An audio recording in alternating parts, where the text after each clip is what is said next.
In this video, I'm going to talk about one of the biggest mistakes I often see people make in business, which, if it gets fixed, will help you close more leads and make more money. This is something I see time and time again, even on calls that I had yesterday.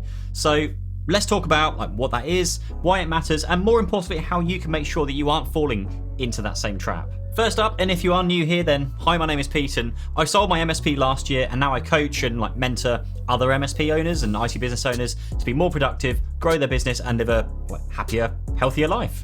The biggest mistake that I see today that drives me nuts in 2021 is when I'm on a video call with someone and just everything is wrong. You can't hear them because it's too quiet, or it's muffled, or the mic is miles away from their mouth, and also the room they're in is it's just a mess. Honestly, if you're an IT business and trying to sell professional IT services into other professional businesses, like accountants, lawyers, realtors, recruitment agencies, and your background is a total mess, what do you think that says about the services that you offer? If your background isn't organized, then maybe you're not organized either. I can't explain how frustrating it is to be on a call where I can't hear the person who's talking because they're muffled and the background looks like they're running their business out of the basement or the garage, and it looks like they're a hoarder because of all the boxes they've got lying around. This is so simple and cheap to fix that it makes it even more frustrating when I see people making this mistake. For the audio issues, buy one of these, a Rode NT USB Mini. It's a USB microphone, you plug it straight into your Mac or your PC,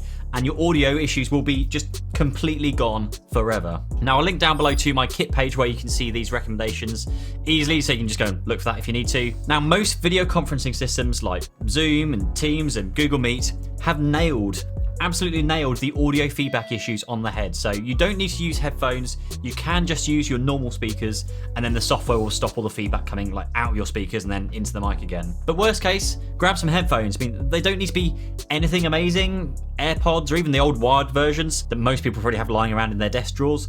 Just something will do just fine. Now onto the video issue, and there are two ways to attack this. Firstly, upgrade the quality of your webcam.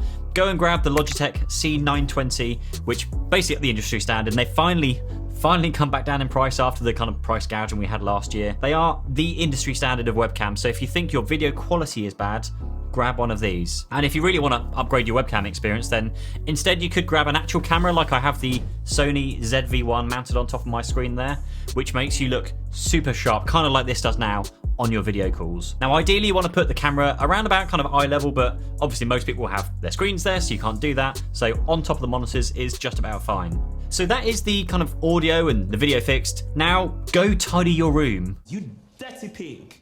Don't make this more complicated than it needs to be. Find the easiest way to get a clean looking background. This could mean you actually move your desk around so it's in the middle of your room and the background's just a plain wall. That's fine. You could try angling the camera to avoid showing your socks, your dirty washing, or stacks of boxes and junk. Or you could just use maybe a blurred background. Though this always depends on which video software you're using, as not all of them yet support that blurred background. You can even buy something just like a sheet that you hang behind you to block off all of the mess, or perhaps even something like a bookshelf, or maybe these IKEA Kallax shelves, which you could then stack with things that tell us a little bit about your personality or the business, maybe awards that you've won over the years, tech that you love. It doesn't have to be much, but please think about this. Think about what's behind and around you when you're on video calls with your prospects, your customers and your peers, because it does set an impression. The question is, what impression do you want to set? Now, links will be down in the description for everything I've talked about. Subscribe to the channel for more tips on growing your business. Sign up for my course for all sorts of useful MSP specific resources using the links down below. And I'll see you in the next video. Cheers.